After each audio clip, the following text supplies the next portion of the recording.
All right, so it's been a week, and not only have I continued to let my hair grow, Yeah. but as you may notice, I've got more of a beard now.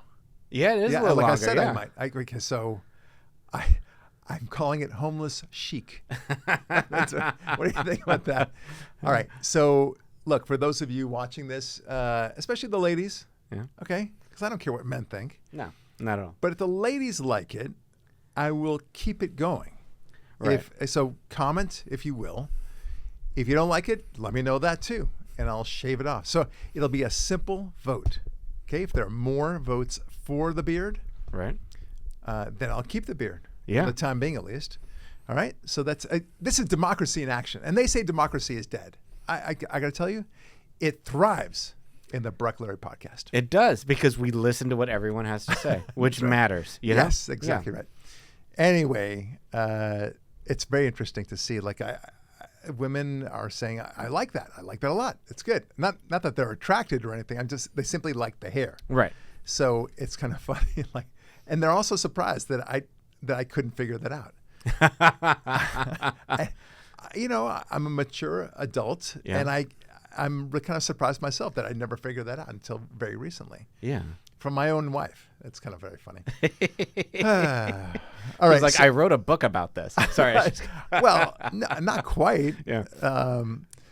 Okay, so very interesting things are going on. So do you know, Tim Waltz has talked about a shadow government, right? I wish we had the audio for that. But anyway, the idea is that he's pushing for a shadow government. Yeah. Because we got to do that. Yeah. Right. Because we can't stand to have a government like we're having right now.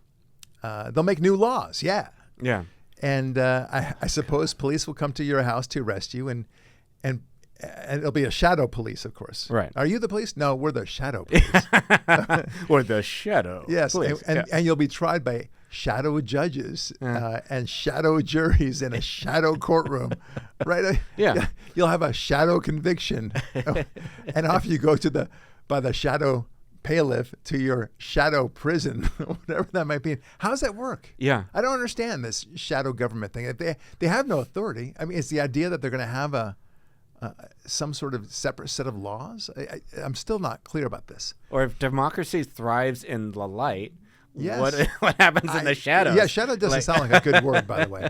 Yeah. Anyway, to continue on, you'll meet your shadow bunkmate, Bubba, in prison. That's not good. Who will abuse you, but don't worry, it'll be only in a shadow way. Crazy. Anyway, did you know Yeah. that it seems that some people on the left are dissatisfied with the present state of affairs? Really? Yep. No way. Way. Come on. It's true. It's as if they think, Devin, that things are not very fair in America, or even right that Trump is president. To them, a great injustice has occurred. Yes. Yeah. So look, I have an idea. Yeah. I'm going to propose a whole way of government that I think is very fair. That'll More satisfy fair everyone. than a shadow government. Right. More shadow. Yeah, more than that. Okay. So here's the idea. We'll have a leader of the country. Okay. He'll be elected by the people. Majority wins. And I would say let's do it on a state-by-state basis. And whoever wins that state gets the same number of, votes that there would be of senators and representatives. Okay. Okay? Yeah. And we'll call that leader a president. A president. Okay? And he'll be the executive of the nation. So we're just execute the making up laws. words now. President, executive. Yeah, I know, it's which crazy. is- Okay. Crazy. He presides over the nation. Yeah. And we'll also have, just to make sure that there's some checks and balances, we'll have, like in Rome, they had the Senate. Yeah. We'll have a Senate, Okay. and I would propose, 2 senators for every state. Okay. And then we'll also have, just to make sure that the popular vote is respected, we'll have a House of Representatives. We'll call it, the People's House. Okay. Okay? Yeah. And there'll be a certain amount of representatives there. Okay. And they can kind of like agree on bills together. They can go against the president. They can go with the president. And as part of all that, in addition, we can have the like a court of some kind. Well, let's call it the Supreme Court, okay? And that Supreme Court can decide whether or not something that the president does or the Senate or the Congress does is constitutional. So we're going to have a group of people who are going to make the laws, and then a singular person who's going to execute the laws in an agency, and then one who's going to adjudicate the laws against a document called the Constitution. I know. I am so lost. I know. I am so lost. It's very complex. Yeah. But it's a system of what I call. Yeah. And I'm gonna trademark this: checks and balances. Ooh. Okay, you like it? That sounds fancy. Yeah. You heard it here first. It's better than fair and balanced. It's checks and balances. Checks and balances. Yeah. And the election will happen for the president once every 4 years. Yeah. So that way, and they'll have midterm elections, for the others that are available, and that will kind of send a signal to the party in power in the White House, and that's where the president would stay, by the way. Okay, so now you were just doing colors of the house. Oh yeah, I know. It's like okay, yeah, this guy's got to live in only a one color house. Yes, and it's got to be white. The Okay, entire house has to be white. Okay, I'm seeing it. That's now. very important. Very, very important. Anyway. So that's what we'll do every 4 years election, and every 2 years for the other representatives. Yeah. Maybe, I don't know, 6 years for the senators. I think that's a really good balance. Yeah. And that way, that I think would ensure less corruption for one thing, and absolute power won't corrupt absolutely, and so on. So I think that might be a good system. What do you think? That's an interesting. I don't know. I like the idea of you get a guy and you put him in a little black robe and he gets to decide whatever he wants, whenever he wants, however he wants, and we have a handful of them all over the country. That does have the benefit of being simple. Yeah. What you say. I agree. My solution is far too complex, but it does guarantee, I think. Yeah. So what do you think, guys, you lefties out there? You think my system is satisfactory to you? And that way, and by the way, if you don't like something, you can go to your congressman or your senator and write them and say, look, I don't like what you're proposing. I want you to fight this way. So, and if they don't fight the way you want by majority, then they get booted out. Right. Is that a problem? I think that's not a problem. I think it's pretty fail-safe. Yeah. Okay, but there you go. I like it. Just a proposition, guys. Yeah. That's all I'm saying. All right. David Strom from Hot Air. This is very interesting. Yeah. Remember the halcyon days after the Los Angeles fire when the governor of California and the mayor of Los Angeles, Karen Bass, promised that they would cut through all that red tape and get rebuilding going quickly?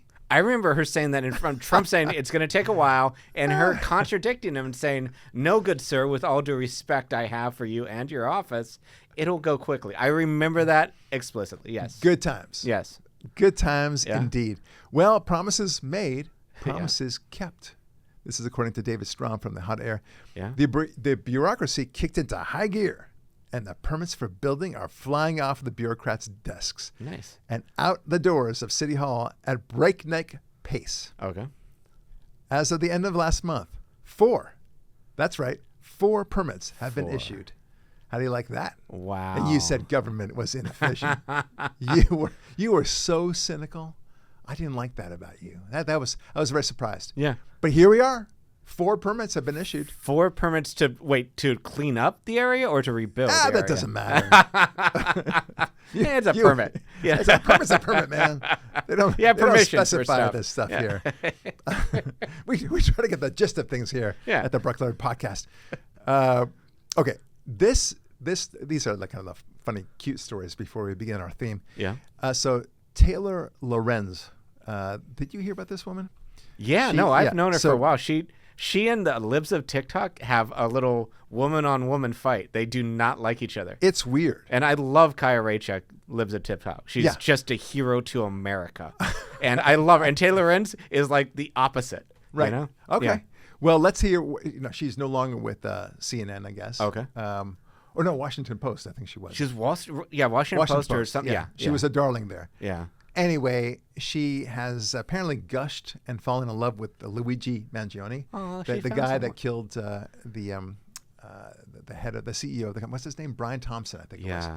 We talked to him about him last week. And just take a listen and how she gushes during this interview. It's weird. The women who got her outside court in New York. So you're going to see women especially that feel like, oh my God, right? Like here's this man who who's revolutionary, who's famous, who's handsome, who's young, who's smart. He's a person that seems this morally good man, which is hard to find. Wow. Ha, ha, ha, ha. Morally good man. So let's see. So if you kill somebody you disagree with, then you're a morally good man. And notice how she emphasized that he was good looking. Yeah. Okay, so I guess, Devin, you get a good looking pass to do whatever you want. Yeah. You know, I could see that in court now. Yeah. Sir, the judge says, now you've been accused and arrested for going on a murder spree, Mr. Smith. And what do you have to say in your defense? Well, Your Honor, I am pretty good looking. Yeah. So I'm just saying. And then the judge will smile and nod her head and say, yeah, you got a good put there. Case dismissed. Yep. Thank you. Oh, Next. It's so funny. In fact, everything should be judged on your scale of 1 to 10. Are you a 10? Yeah. You get away with everything.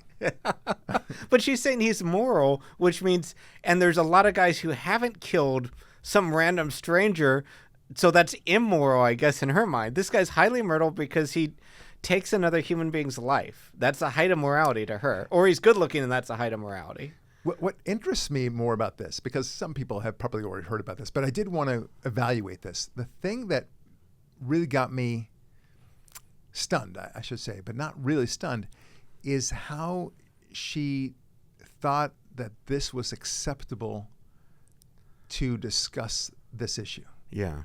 The good-looking thing, the morally good thing. Trying to understand that. Yeah. That I think she's so overwhelmed by what she perceives to be good looks. Yeah. That she's decided that he must be great in everything else too. Right. If he's good looking, then he must have good values and he must be a morally upright citizen. Yeah. He probably is a great athlete as well. He probably writes fantastic novels and he really understands women too. I mean, who knows how far this goes, but it's strange how people can delude themselves about this. This actually goes to our theme, which we'll talk about in a bit, which is that the left always believes in the absurd. Yeah. Okay, it's always the absurd. There's nothing that they believe that is not absurd. Yeah. In one way or the other. That's true. Either in terms of biology, general science, or common sense. Yeah. It's all absurd. Yeah. Okay. Now, speaking about absurd, I want to talk a little bit about Bill Maher. But you know what? I'm going to save that till later. Okay. Because it just remind me about the Bill Maher thing. Because he visited the White House, had a very different impression about Trump after all that. So we'll talk about during the favorability phase of our discussion about Trump. But now I do want to go to our theme then. And the theme is about exactly what I said. There's nothing that the left advances that is not absurd or doesn't defy basic human understandings of science and morality and common sense. Yeah. And biology, like I said. So there are many examples. One is, of course, the women can be men example, which is absurd. On its face, it's absurd, and we're kind of like having to prove that a man can't be a woman. Really? Yeah. Then this is kind of already passé now, but it was a fad that being fat was fine. Yes. And being a plus size was awesome, and they're going to embrace it, and fat is healthy, and so on. And then they discovered Ozempic. Yeah. Like, what I said before, forget about it. I look fantastic now that I lost the weight. So vanity trumped everything at the end of the day. Yeah. But this idea also that violent gang members should be allowed to stay in the country. It's great. Like the senator who's gone to El Salvador in order to secure the release of, guess what, an MS-13 gang member. God. I mean, I can kind of understand if they really thought that he was an innocent man, that he was scooped up in this gang. Yeah. I can kind of understand that, although that even then it would not be right. But he's an MS-13 gang member, and this senator knew it before he got on the flight to negotiate for his release. I just think that's fascinating. Like, you understand you're trying to bring back a gang member who probably is trafficking human beings or drugs. Yeah. Pick your poison. I don't care. And you're good with that. That's weird, don't you think? I mean, so this is it's an absurd situation. Yeah. And then there are other things, of course, that the border should be open. Why is that? Yeah. That the borders are nonsensical somehow in the Democrats' mind. Well, that position itself is nonsensical. Yeah. And then you have, going back to the transgender thing, this Maine governor who recently argued that it's okay to keep the transgender favoritism laws, I guess, for lack of a better phrase. Right. The idea that she's going to withhold funding. She's going to agree that Maine should suffer from a funding point of view because Trump says, look, you're not observing our dictates about the way boys should not be allowed in girls' locker rooms and so forth and shouldn't be allowed to participate in sports. Yeah. And if you don't agree with that, we're going to withhold funding from you. So we're talking about millions of dollars, if not billions of dollars, to Maine. Right. And she says, yeah, I'm going to defy you. Jesus. Yeah. And her argument is that it's only 2 people in Maine. So I want to play it, first of all, and let's see how. Then I want to discuss it. So you tell me what you think. Which some have referred to as a ransom note. The tone of it and the substance were rather appalling. And the very next day, she threatened to cut off funding, all education. The very next day, because there are maybe at most two transgender athletes competing in Maine schools right now, they decided to shut off funding for our school nutrition program, the school lunch program entirely, on which 172,000 Maine school children rely for their school meals. That didn't make any sense. And the other thing that the judge said, and thank you, Lisa, for your summary of the court case. The other thing he said was, look, the statute, the law says if you don't like what a state or entity is doing over here, you can't take their funds away over here.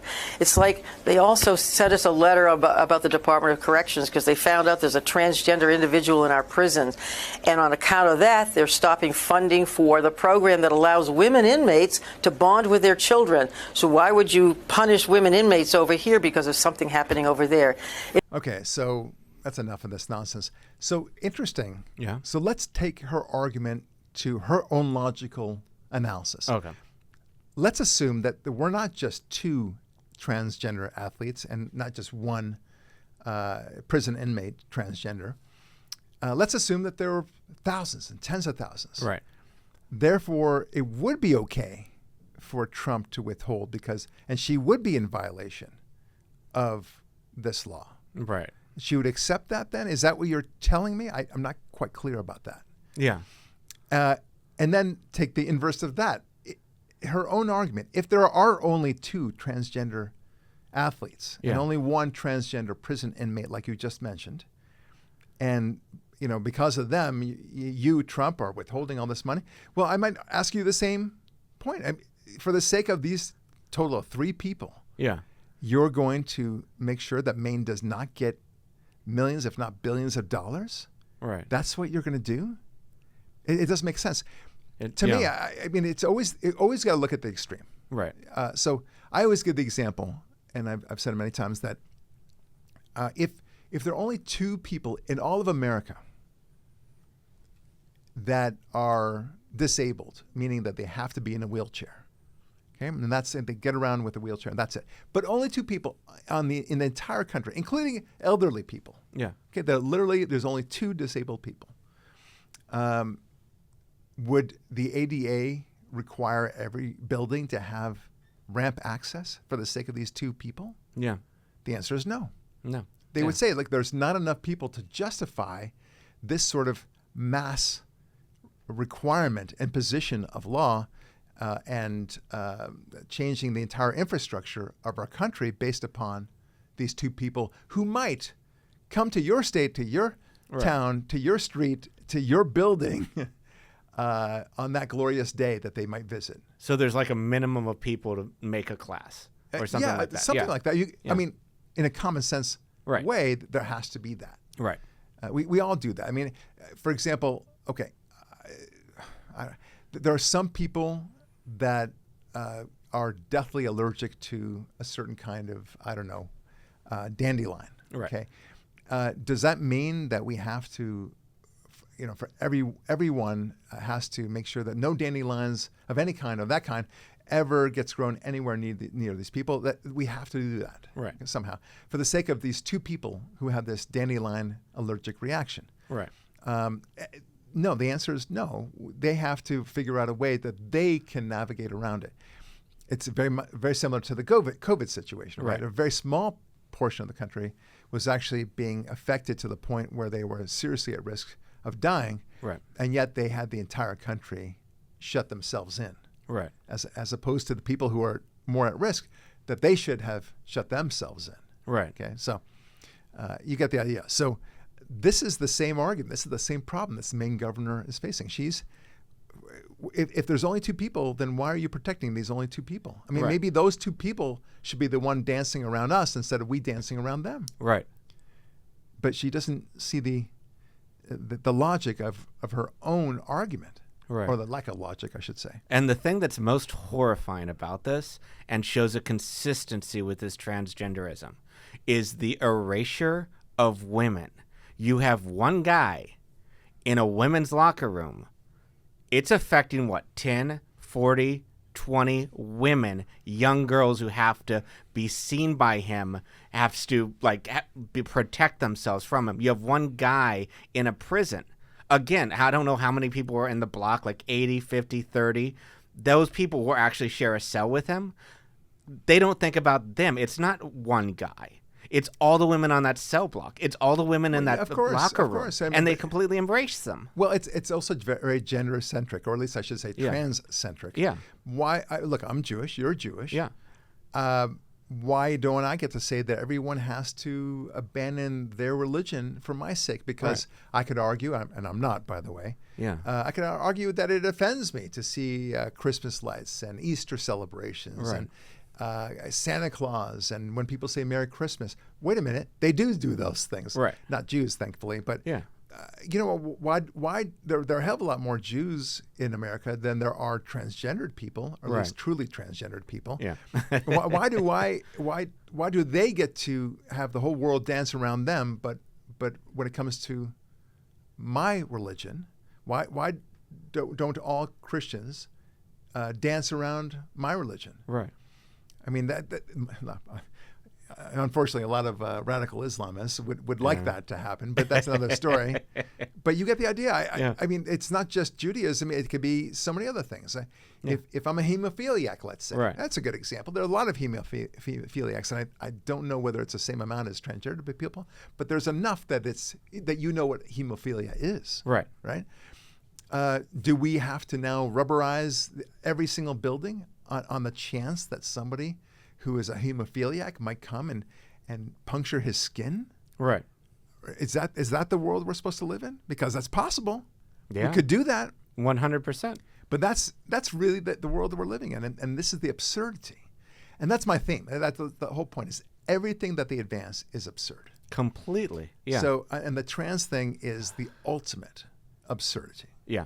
We've reached the pinnacle of absurdity. I heard Riley Gaines saying, because what's next? I love her too. Yeah. I think she's awesome in every way. Yeah.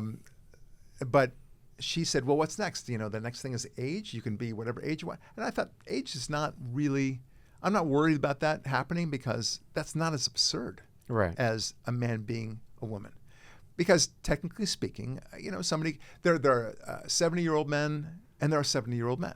Yeah. Right? A 70-year-old man who's about to die because he looks so frail and old. And there are 70-year-old men that you've seen who are, mountain biking and, parachuting and everything else, doing amazing things, and are very young in heart. Right. Okay, I get that. You can say, well, there's biological age. Fine. Yeah. And there's, health age.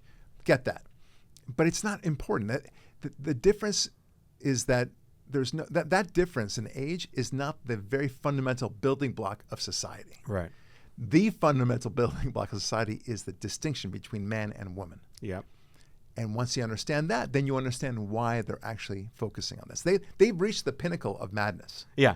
That is it. If we conquer this and reverse this, we have hope. Yeah. Now, the question is why? Why do they say 2 + 2 is 5? Why do they say a man can be a woman? Why do they say the border can be wide open? Why do they pursue the rights of MS-13 gang members? Why do they say fat is beautiful and just as good as somebody who's totally thin? Yeah. I'll tell you. Yeah. Because they want to destroy society as we know it. Yep. Yeah. That is the reason why it's happening. There is nothing that far left believes in or is advancing that is not absurd. I dare you to advance one thing, present one thing to me where you say, yeah, that's logical. Yeah. That makes total sense. Yeah. Because the problem with the left is they don't believe in any boundaries of any kind, any distinctions of any kind. And therefore, without distinctions, you can't have logic. Yeah. You just can't. No. I mean, even math requires distinctions. The simple distinction between numbers and letters, for example. Yeah. The numbers and not numbers. Yeah. Whatever it might be. You have to agree to what an equation looks like. Yeah. When we say E equals mc squared, for example, we have to agree that E means energy and M means mass and C means the speed of light, right, and so on. Yeah. We have to, those are forms of distinction. Right. And they want to blow those all up. By the way, they also want to blow up the concept of language as we think of it. Completely. I mean, they've already done with the pronouns for one thing, but also they want to, every new day there's a new word and you can forget an old word and they want to reshape. Like the word literally no longer means the word literally. It means figuratively. It means figuratively. Yeah. But wait, literally means literally. And we actually have a word for figuratively. Yeah. It turns out it's figuratively. Right. Yeah. And the word ironic means Okay. it's supposed to mean ironic. And for them, for most people, ironic means coincidental. Yeah. Like, you meet somebody you haven't seen in a while at the mall, and they say, wow, how ironic to meet you here. Yeah. Like, no, it's not ironic. Yeah. It's like that Alanis Morissette song. Yeah. Isn't it ironic? Don't you think? Yeah, that's right. Isn't it ironic that it's raining on my wedding day? No, it's not ironic. It's a bummer. Yeah. But it's not ironic. Right. These people. Yeah. So, okay. So it's all about blowing up distinctions, right, and blowing up your concept of what makes sense. It's about making you crazy. Yes. Okay. Yeah. All right. Very good. I am glad we had this story. Yes. So I wanted to talk about this. So Biden comes out of the ground. I guess. Oh God, Biden's back. He's back. Wow. He actually looks pretty good. I got to tell you, he looks good and looks well rested. Now, I can't say anything about his brain being better functioning in any shape, and he just rambles on about his stories. I got to tell you, putting aside all the madness of his agenda, and I don't think it was even his agenda. I think he was being puppeteered. But the way he rambles on about his stories. When I was younger and we lived down this and that street, and bus would come down every day, and they would give us popsicles. They would. And that's when I met, what's his name? The kid with the Corn hairy Pop? legs. Corn Pop. Corn yeah. Pop. And Corn Pop would say, He's a bad this is dude. delicious. And I would say, it's not delicious, but whatever. And he goes rambling on, just like Grandpa Simpson. He's exactly Grandpa Simpson. Oh God. Anyway, so he made this recent reference to colored kids. Oh God, So did he actually say that? He did say it, yeah. Oh, So God. check this out. Which is so close to people of color. So it's kind of a... I know Yeah. it's weird, but Yeah. he for people who claim to be so focused on language, that they are focused on. If you say colored people versus people of color, POCs, that's fine. Right. But if you say colored people, that's the end of the world. Yeah. Right. It's almost like saying the N-word. If you're a conservative. Yeah. If only you're a for liberal, conservative. well, you're totally... Yeah. It's But he said it. Yeah. He said it. Check it out. I remember pulling into the parking lot, and I had never seen hardly any black people in Scranton at the time I was only going in the 4th grade. And I remember seeing the kids going by at the time called colored kids on a bus going by. They never turned right to go to Claymont High School. I wondered why. Asked my mom, why? So in Delaware, they're not allowed to go to school, in public school, with white kids, honey. All right, so you get the idea. He says color, but again, he wants to show how great he was when it comes to race relations, and he's just awesome. Never mind, of course, that he, in fact, didn't want white kids and so-called colored kids, to use his phrase, to be in the same school, lest it be a jungle, I think it was. Yeah. Right? The guy is such a moron and such a hypocrite as well. And he tries to invent history. The people he's associated with, all racists. Yeah. So no one's buying it anymore. And during this speech, he tries to, yammer about Trump being not decent and otherwise, but nobody's clapping. He has fewer people than ever listening to him. Yeah. He's such a has-been, literally. Yeah. There you go, literally. Yeah. Right? He's so in the rear view mirror, and yet he doesn't seem to realize it, but they feel like, okay, let's present him again. Yeah. Everyone knows why he couldn't run anymore, because he has dementia. Yeah. And the dementia is not getting any better. No. So whoever thought that this would be a great idea to bring him out again in order to respond to what's happening with the Trump administration, the tariffs and so on like that somehow this would be a voice of reason, that's a mystery to me. Yeah. But the Democrats are always a mystery to me. Yeah. Okay, so we had the Shapiro, Josh Shapiro, he's the governor of Pennsylvania. There was this terrible thing where somebody tried to burn the governor's mansion with the idea of killing not only Josh Shapiro, but presumably his family as well. That is not okay. Not okay. No. Definitely not okay. No. And everyone started trotting out the story and saying, because probably it was some right-wing nut that didn't like Josh Shapiro, and maybe because he's Jewish. Who knows? Yeah. Turns out that, of course, it's a whack job who's doing it. But the reason why he did this, again, there's no legitimate basis to do this. Although apparently with Luigi Mangione, if, the reason being that you're good looking, then that's the good enough reason. Anyway. Yeah. So I guess he wasn't good looking. I guess he wasn't good. So therefore, anyway, so he burns down, and his reasoning is he didn't like Josh Shapiro's stance on the Palestinian situation. In other words, he was pro-Israel, and therefore it was okay to burn his house. Or that was the reasoning for burning his house, or trying to burn it all down. That story went away like a snowflake. Boom. I mean, it couldn't be faster that this story went away. Oh man. Oh, he should really be. Do you know if he's charged with terrorism? Because that seems to me like terrorism. I would think so. Yeah. I would think so. But you just don't know. Yeah. But that story went away. Okay. Tariffs and the economy. Yeah. All right. So Trump has now spoken. President Trump, I want to say that, make it very clear. President Trump has spoken out about issuing the 90-day pause on tariffs. He said, I think correctly, no other president would have done what I did. Yeah. It had to be done. Nothing's over yet. We have a tremendous amount of spirit from other countries, including China. China wants to make a deal. They all want to make a deal. Yeah. Okay, that's from Town Hall, and specifically quoting what the president has said. Look, of course they want to make a deal. Yeah. That's why the 90-day pause is there. It's not that he backed down. It's that you can't just make these amazing deals in the span of one day. Yeah. Even with one country, let alone 70-plus countries and China. Right. So they want to make a deal because they know they need America. Right. That's it. But New York Times and Bloomberg, at least two that I saw, described it as blinking or backing down. Right? No, they'll do anything they can to make this claim. Right. But in the end, here's what's going to happen. Trump knows what he's doing. The countries will make a tariff deal with America, each one of them. And the stock market is already rising. Oh, yeah. And it'll just explode in a good way. Right. Way up. So, look, the stock market is on sale by a lot of stuff. Yeah. You mean stocks. I'm not talking about, goodies and such. Right.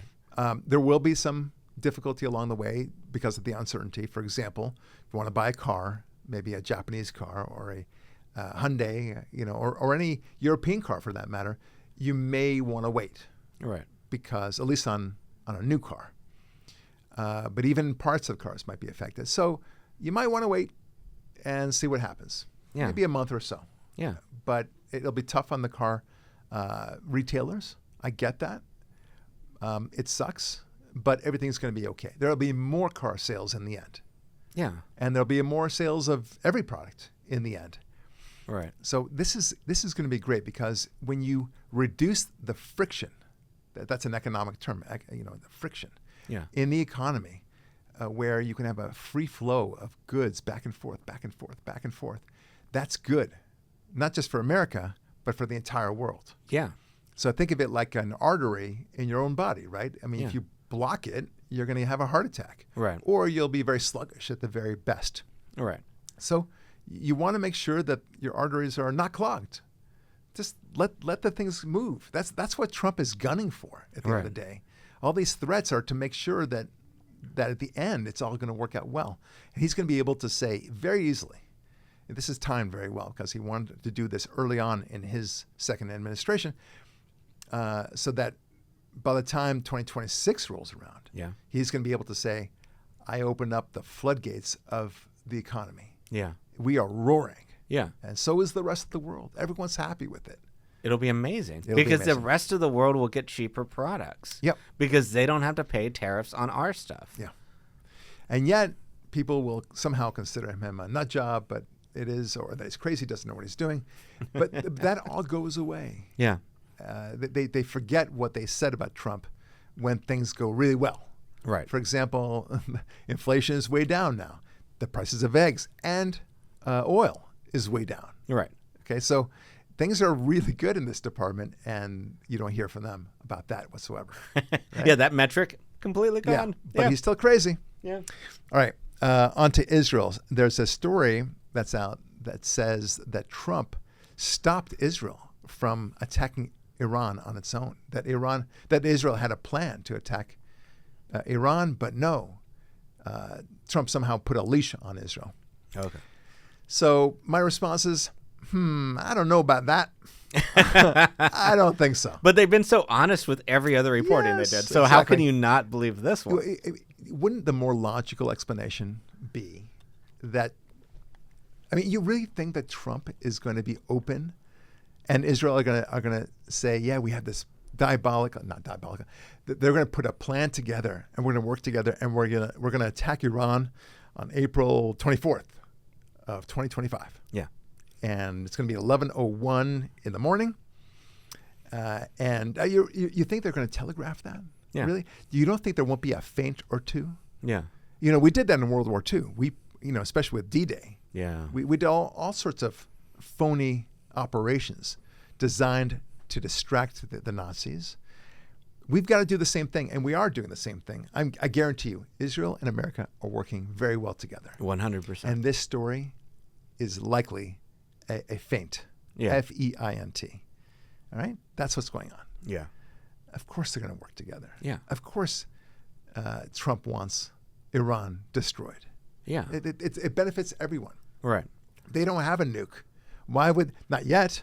Yeah. So why not take them out now when they're especially weak? Of course Trump wants that to happen. And of course Trump wants to pretend he wants to negotiate with them. That's what I knew was a feint. When he said, let's negotiate with Iran on their nuclear capacities, that's when I knew it was all garbage, because there's no way he believes in diplomacy with Iran. Yeah. He fought against it when Obama pursued it. And then when he said, let's have a negotiation with Iran, the New York Times and all the left-wing outlets said, whoa, he's doing the same thing that he decried Obama doing with this Iranian deal. But it'll just be a Trump-flavored Iranian deal.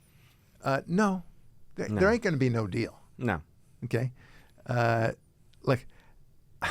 Trump's game, to the extent that there's a negotiation, here it is.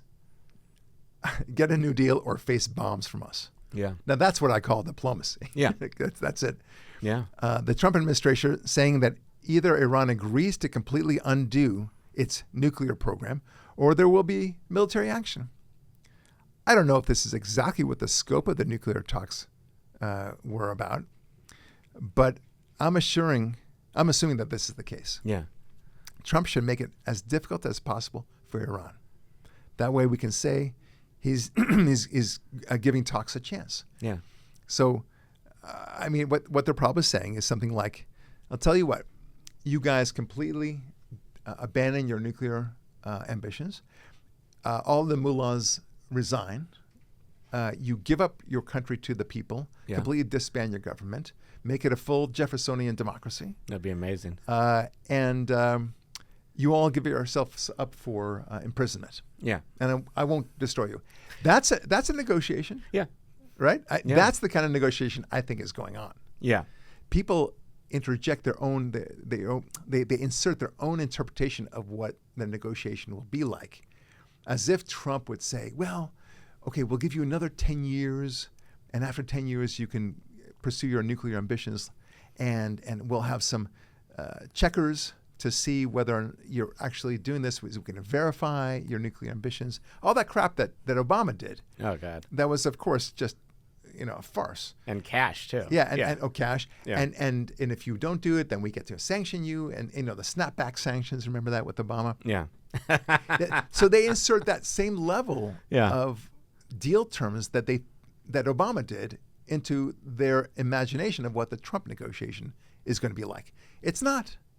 Yeah. It's negotiations. Right. But it's like, tell you what, I've got a gun at your head. Either you come with me or you get the bullet in your head. That's a negotiation. Yeah.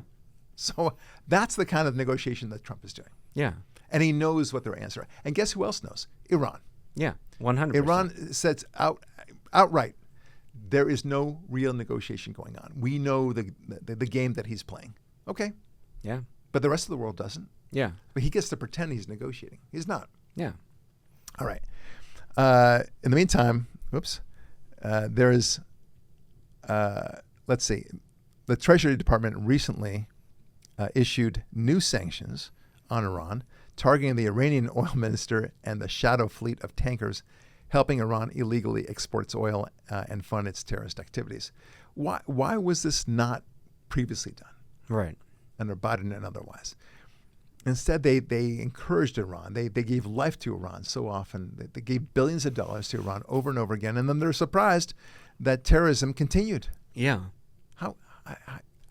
Can someone explain that to me? It not only continued, it seemed to increase, didn't it? Like, It's crazy. Or it's almost as if they wanted that. No. Yeah. Sure. No, you're being absurd. Tony Blinken. He seems like he cares, but yeah. He All right. Yeah. That's very funny. So I want to share this with you. So there's a new CNN poll showing how Republicans are now considered the party of the people. Nice. Traditionally, that was always the Democrats. Yeah. But it should not be that way. Here we are, just to show you. Let's see if I can get this. Yeah, here we go. This is from CNN. This, to me, is one of the most shocking pieces of poll data that I truthfully have seen this year, or maybe in any prior year. Really? Yes, really, because I want you to take a look. Cares more about the needs for people like you. You mentioned it, Kate Baldwin. We got a tie, even after this tariff war had already started, split between Democrats and Republicans on how people feel. Which party cares more for needs of people like you? And why is that so surprising? Because I want you to take a look at prior years.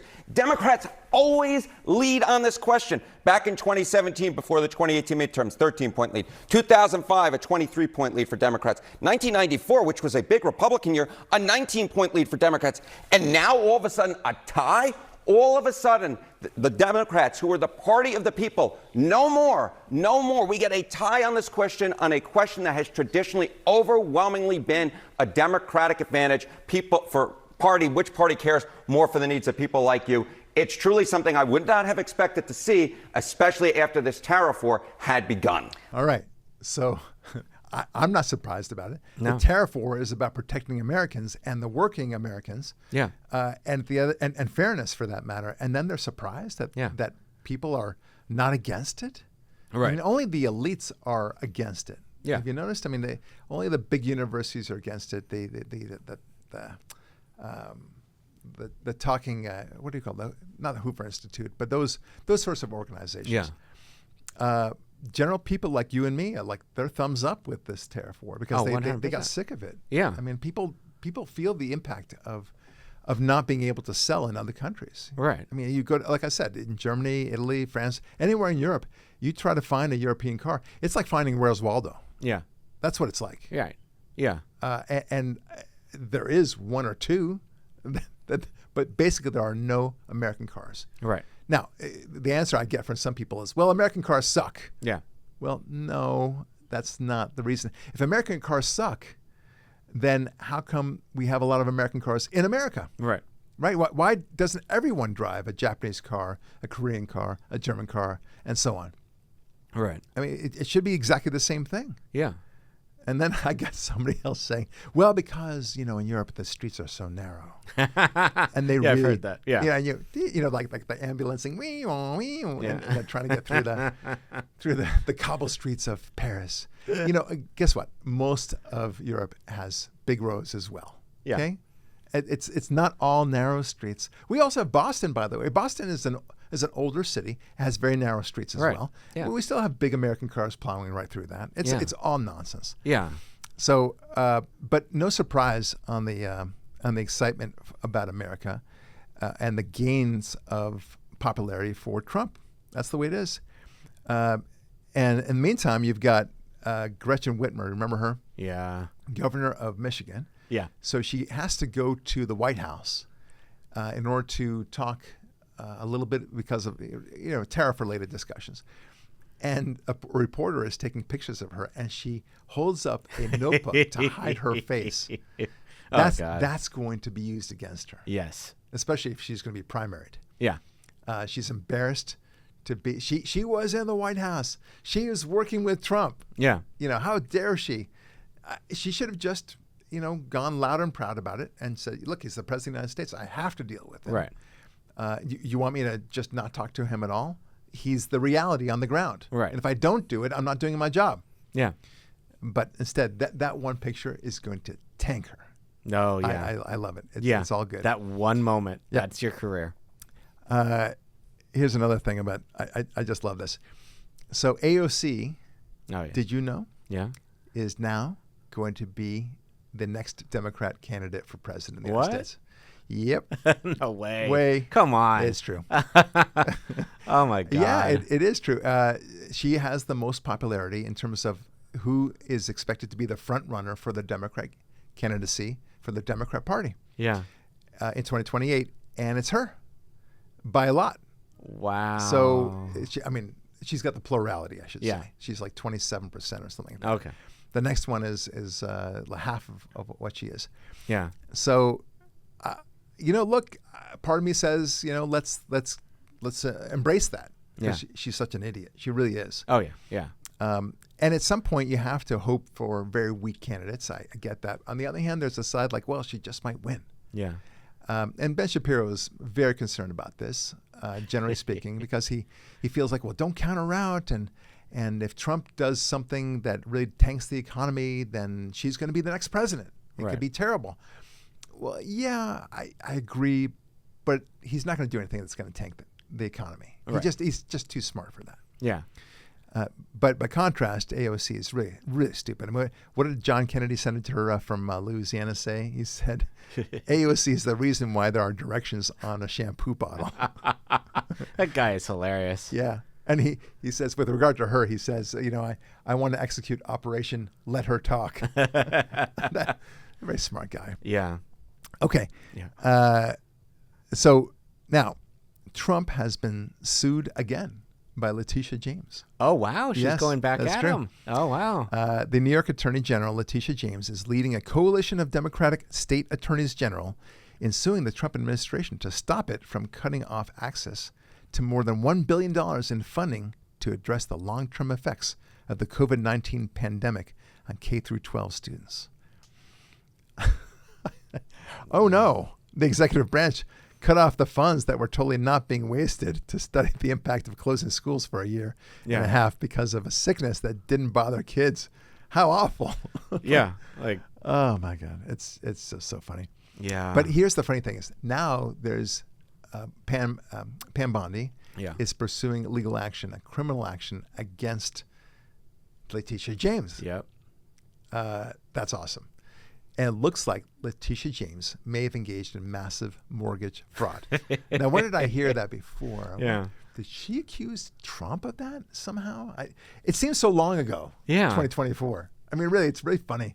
Just a year ago, we were in the throes of this claim that he had engaged in this. And he was, there was a judgment against him for what was it, like $500 million It was something insane where they're going to take Trump Tower or something like that. Yeah, they were. Oh ready yeah, to they do wouldn't that. accept the bond either. Remember that? That's right. Yeah. No bond. Yeah, they Yeah. wanted to make it as difficult as possible. Yeah. And eventually it was reduced to 120 million, which is still a hell of a lot of money, but Yeah. something that he could actually manage. Right. And difficult, but still, that was posted as a bond. Yeah. It's going to be reversed on appeal. Yeah. No doubt about it.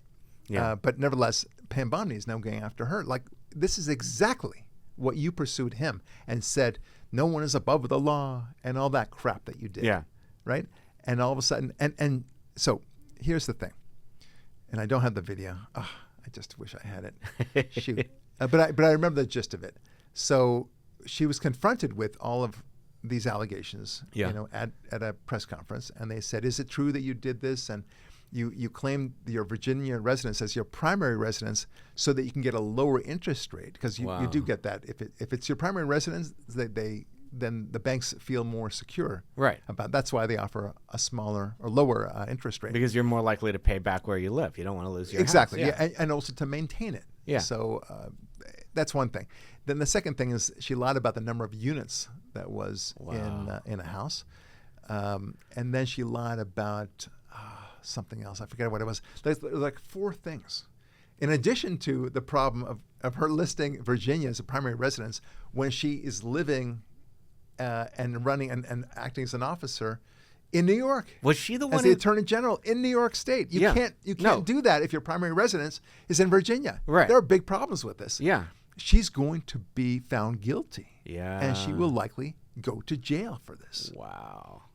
And how does she respond? She says, and I got to give her some credit. She arches her back. I will not be bullied. This administration seeks to bully. I will not live in fear. I will not be intimidated. But will you answer the question? Yeah. She doesn't even say there's no truth to any of these accusations. Yeah. Presumably, she should say that. Yeah. But she doesn't even say that. She just completely deflects. She says she's being bullied. This is the way of so many leftists to instead of dealing with the issue, they throw it back on you. Right. Somehow it's about you. Your accusations themselves are racist or whatever it is. Right. Intended to destroy me, and I will not be belittled. And that may carry some weight for a short period of time, some momentum. Yeah. 5 minutes, I would say. Right. But those 5 minutes can be pretty glorious. Yeah. It certainly made her feel good, and maybe her family members, but they know she's really in big trouble.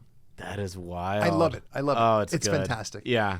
And it wouldn't have been pursued had she not been the jerk, shall we say, that she was to Trump. Yeah. I fully acknowledge that. Right. I fully acknowledge that this is a form of revenge. Right. Okay? But nobody's above the law. Yeah. As you said yourself, that as if somehow her attack upon Trump was not politically motivated. Right. Really? Let's face it, lady. You concocted this bizarre theory. This is what Trump did was nowhere close to what you, Leticia James, did. Right. You really lied. Yeah. Trump said that he thought the value of his properties were X, and you said that they were not worth X. Right. But that he's entitled to present it, and the banks did their own evaluations of those properties, and it was his subjective interpretation. There's nothing illegal about that. Yeah. Anyway, and the banks got paid back. Right. You, on the other hand, actively lied on your mortgage applications. Right. To say nothing of the governor, the residency in Virginia issue.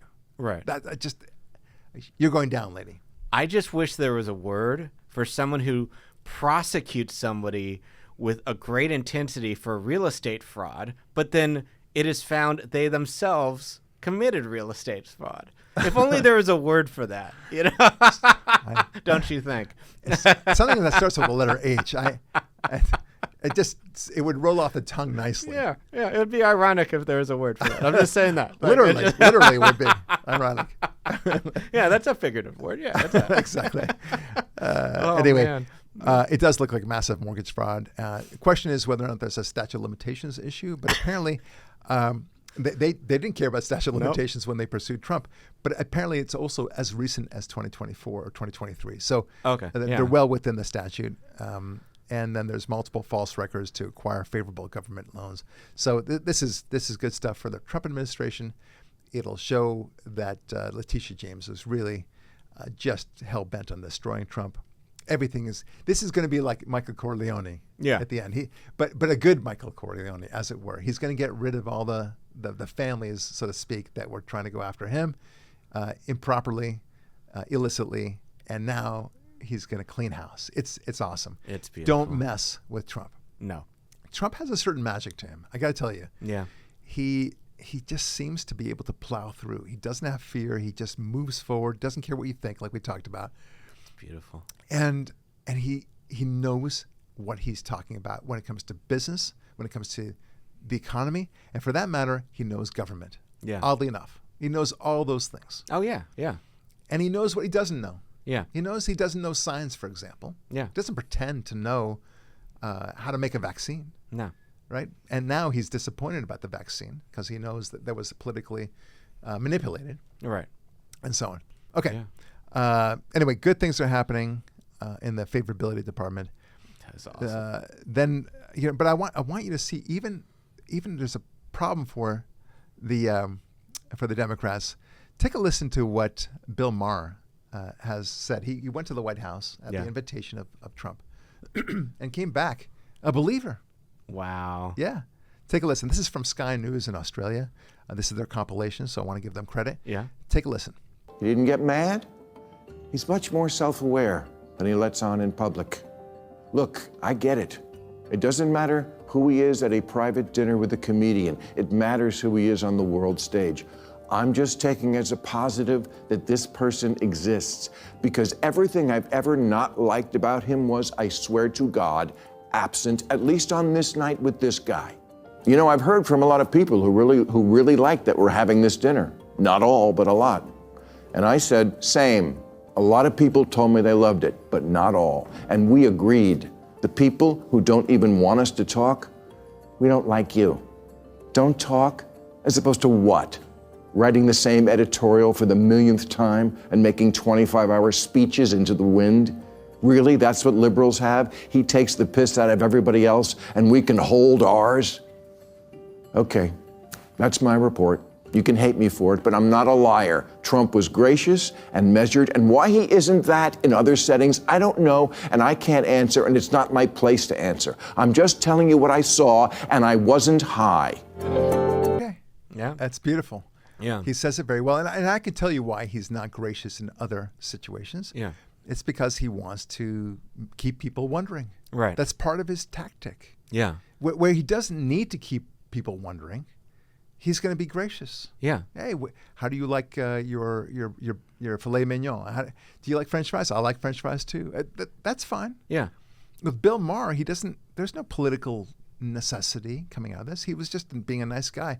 And Bill Maher correctly says, we're getting tired of this. I mean, I think he diagnosed the situation really well. Yeah. The left keeps on wanting to piss on everyone else while maintaining its own, I forget the exact phrase that he said, but writing 1,000 editorials saying the same thing over and over again.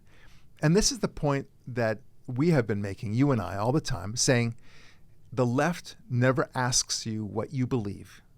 They tell you what you believe. 100%. Yeah. And that glorious day when a Democrat asks you, Devin Goodman, asks me, Barak Lurie, you know what, I really respect you. I understand you're conservative. I never quite understood Trump. But I like you, and I don't want to hate you because of why you like Trump. Can you tell me why you like Trump? And Right. they say it in that nice sort of tone. They're on the road to being a conservative. Yeah. Oh, yeah. That's, yeah. If they say, how can you like Trump? He's such an idiot. I thought you were a smart guy. Okay, then you know there's a wall between you. Yeah. But if they say, can you help me understand? Because I'm obviously missing something. All right. People really seem to like him. Smart people like yourself, Devin, seem to like him. Can you help me understand why? Yeah. And then, boom, that's it. Right. Or it's interesting how, like, if you compare how we started out with Luigi Mangione, where it's like the guy killed someone. Like, we're not focused on him being bad. We're not focused on him being good looking. He killed someone. He killed someone he didn't know in cold blood on the streets of New York City. Now, Trump, he's bad. What did he do?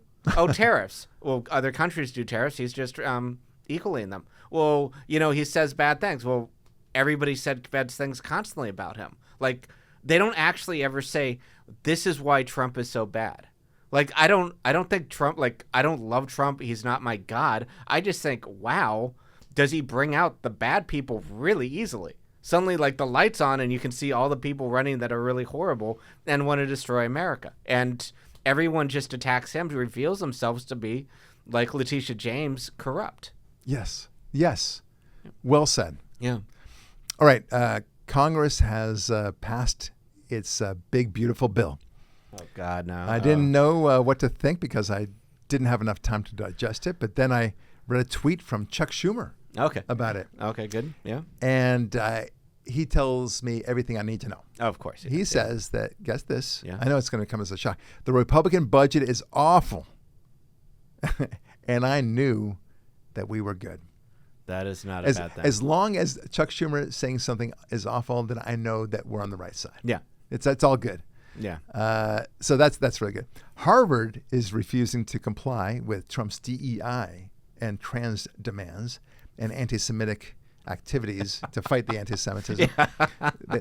And they're apparently willing to pay the price for it.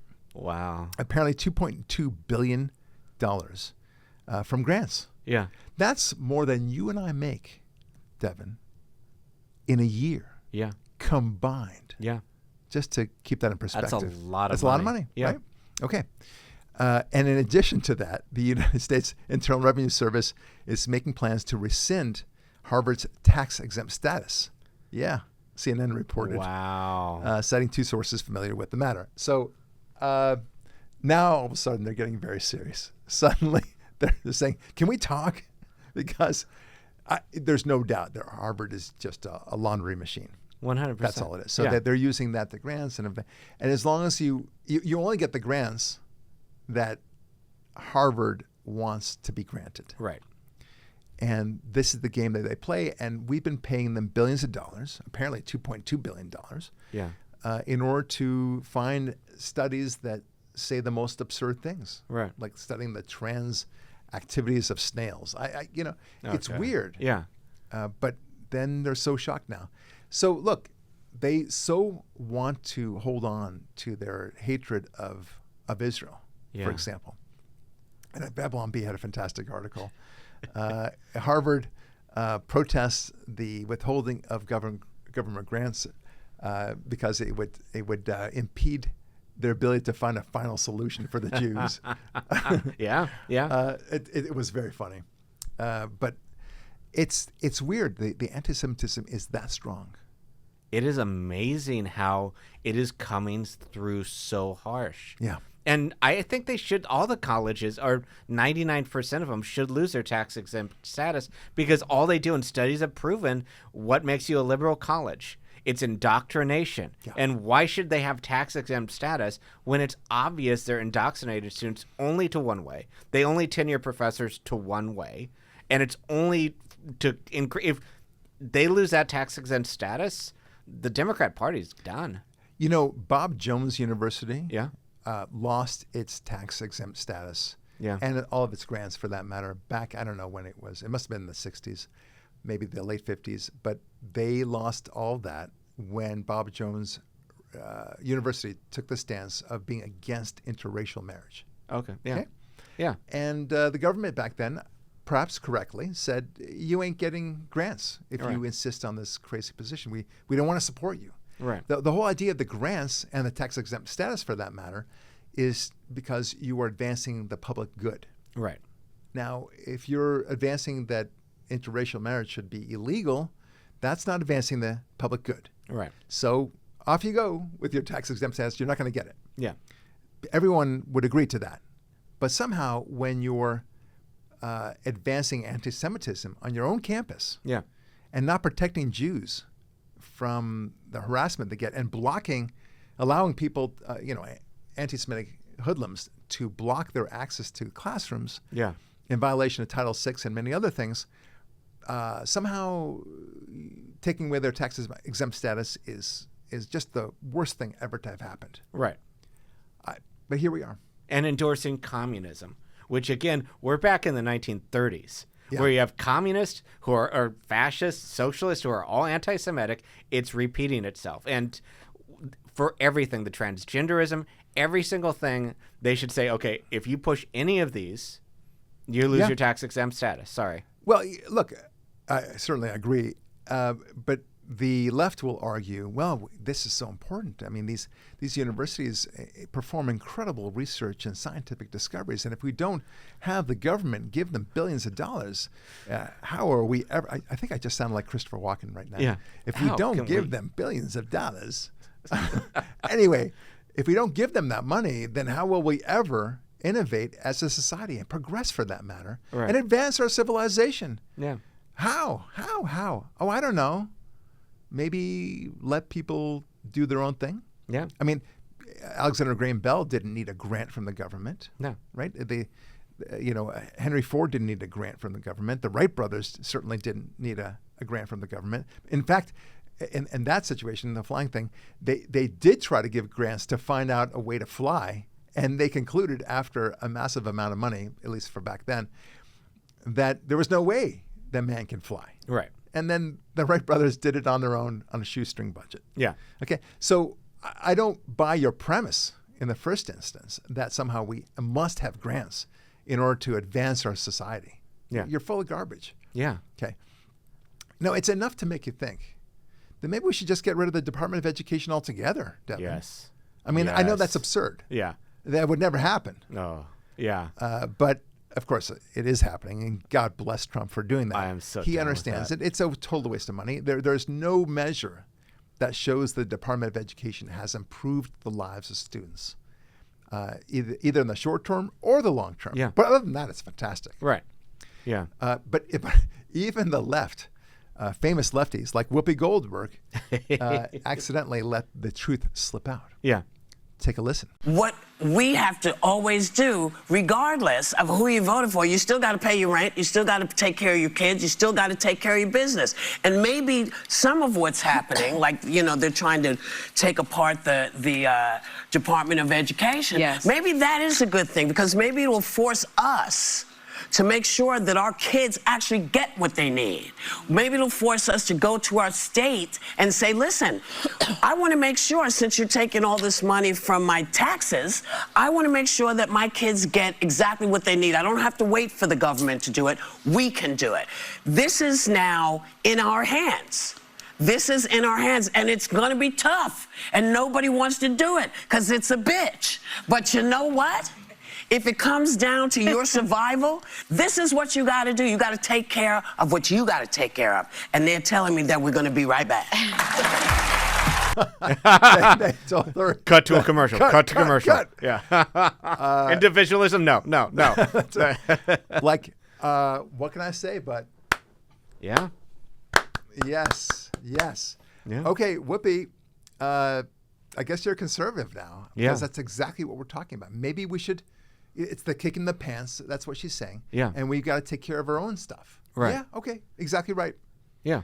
And maybe, just maybe, things will work out better. It's beginning to dawn on her. But now, when I first heard this, I thought, okay, this is AI. Yeah. Right. This is a deep fake using Whoopi Goldberg's voice and likeness, and because it's a video of her as well, saying something that is clearly very conservative as a position. Right. But you can see the other panelists are a little bit shocked at what's going on. Go to break. What? I mean, I think it's wonderful. Yeah. But I do have an explanation now. Yeah. And I think this is factually provable. And it's actually a very simple explanation. This is actually another Whoopi Goldberg coming from another alternative universe. Yep. Where she's conservative. Yeah. It's also simple. Yeah. And you're welcome. Yeah. That's it. That's the only explanation. Yeah. Yeah. Or it just would be nice, like, just to take like the Baltimore school system is so unbelievably horrible. They fail every single student that goes through them. And they probably wouldn't get as much money if every student succeeded. Like in Bethesda, in Maryland, same state, every student is excelling, or most of them are. They're probably getting a lot less money from the federal government than Baltimore is. There's an incentive to fail the kids. There's an incentive to ruin each of those individual children's lives. Very well said. Very well said. Yeah. Let's move on to the deportation issues. So, So we now have, actually voting issues, but as well. But Congress has passed the SAVE Act, which is Safeguard American Voter Eligibility Act. Yeah. This bill would require states to obtain proof of citizenship prior to registering an individual for any federal election, and also requires state officials to remove all non-citizens from existing voter tallies. Here's the amazing thing. Yeah. How many Democrats do you know voted in favor of this bill? I doubt any. Some did. Yeah. Really? Okay. Yeah. I'll say under 10. Correct. Okay. You can count them on one hand. Wow. 4. Okay. This is amazing. How you can be, again, this is one of those, sticking to our theme. Yeah. They only believe in absurd things. Right. They only advance absurd things. That's absurd, chilling. right? Yeah, it's horrifying. And they can't seem to, exercise any logic around this. So your girlfriend, Representative Jasmine Crockett. Oh, yeah. She said, connect the dots. You can't afford your home, groceries, or anything else thanks to deportations. That's weird. It's going to get racist a little bit, I bet. On this one. Yeah. What she's saying is that because American citizens now have to pick the cotton, as she said, therefore it's going to be more expensive, and therefore deportations is the responsible party to this, because there are fewer people working for 50 cents an hour. Right. So she's presumably arguing for slavery. Yeah. It's weird. She's arguing against minimum wage. That's absolutely right. Yeah. 100%. If you're the other. If you're not a citizen, we can do whatever we want with you. That's why we need you in this country. There you go. It is horrifying that there are any non-citizens on a voter roll. That really, it's one of those things. We're going to do a law. You can't steal from a bank. Isn't that already a thing? I think so. Yeah. All right. So wrapping it up quickly. So the United Kingdom, the Supreme Court of the United Kingdom, has recently ruled that the terms woman and sex in British law now refer to biological women and biological sex, and do not include men who identify as transgender, and vice versa. Wait, the UK one did? The UK has said this. No it's way. A landmark judgment. Okay, there's a lot of alien abductions and replacements. There is no way those people did that. And again, the alternative universe. Wow. This ruling makes clear that transgender people with a gender recognition certificate can be excluded from single-sex spaces if proportionate. Wow. So it's awesome. That is J.K. Rowling, man. Oh, she's thrilled. She actually tweeted about this, and she's thrilled. Not surprisingly, right? Yeah. It's just common sense. Yeah. And we look, but this is the same country. You may say that the UK and most of Europe is much more progressive than even America is. Yeah. To some extent, that's correct. But also, they have a good deal of logic there. And they, for example, decided that they're not going to give the COVID vaccine to people. Nice. They were much better about restricting COVID issues before. So this is not the first time they've exercised a lot of logic. Yeah. Now, remember that law, the Colorado bill that we talked about that was proposed to say that misgendering a child would be considered child abuse? Remember that? Yeah. Well, good news. Yeah. It's passed. Oh, God, no. This is from Town Hall. Calling your child by birth pronouns or name is now means to remove a child from your home. That's right. Oh, yeah. So you remove from only religious households. Exactly. Oh, for sure. Yeah. This is from David Strom, also from the Town Hall. If your child is named Karen but wants to be called John, you could lose custody of your child in Colorado because the bill was passed with no debate on Sunday night. Democrats having called the question on the bill before debate began, depriving anybody from objecting to the bill and arguing against it. I wonder why. Yeah. If they felt so strongly about it, and it's such a powerful and positive thing, why wouldn't they encourage debate on that? Right. Democrats justified this abuse of power by arguing that opponents of the bill were members of a hate group, comparing them to the KKK, and didn't deserve to have their arguments heard on the floor of the House. Yeah. Ooh. That's cool. Yeah. So anytime you don't like what somebody has to say, they don't deserve to argue against you because you're so right. Yeah. By the arrogance, the narcissism involved. I don't know what to. It's beyond ridiculous. It's authoritarianism. And now it's heading to the Democrat-controlled Colorado Senate, where it will likely pass. Oh God.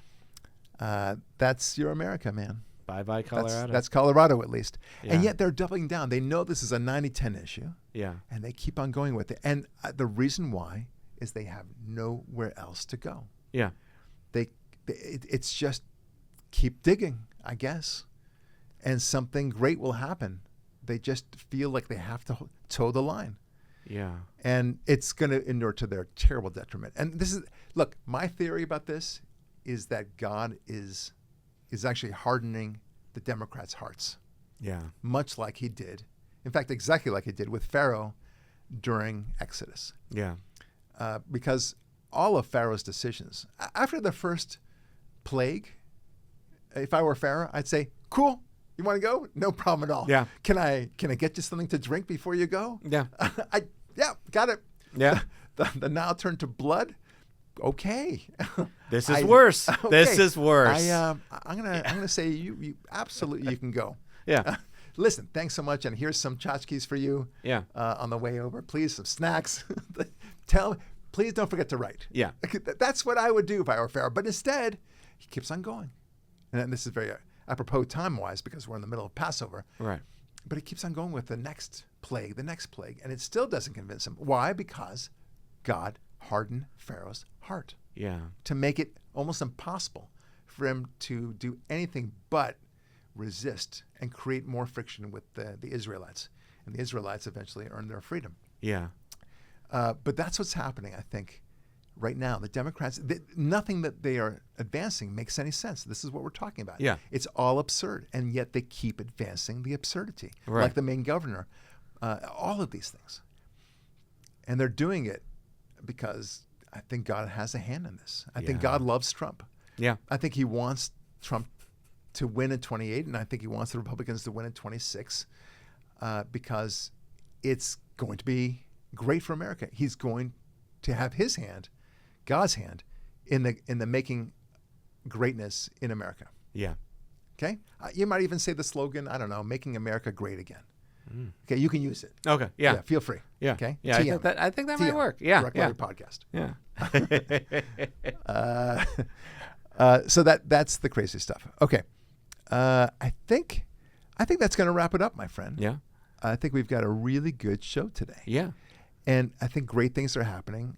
In the very near future, we're going to see Israel attack and destroy Iran, hopefully with America's help. That'd be wonderful. Yeah. You're going to see the tariff situation subside, and if anything, it's just going to be more fantastic than ever. Right. Stock market will just go sky high. Yeah. We're in a very good position in this country. Yeah. Really good. Look, anything can happen. I get that, but God bless Trump for his great leadership, and God bless America for its never-ending ways of advancing God's cause. Yeah. So, all right, Barak Lurie signing off, saying God bless, be strong, and we'll talk with you next week.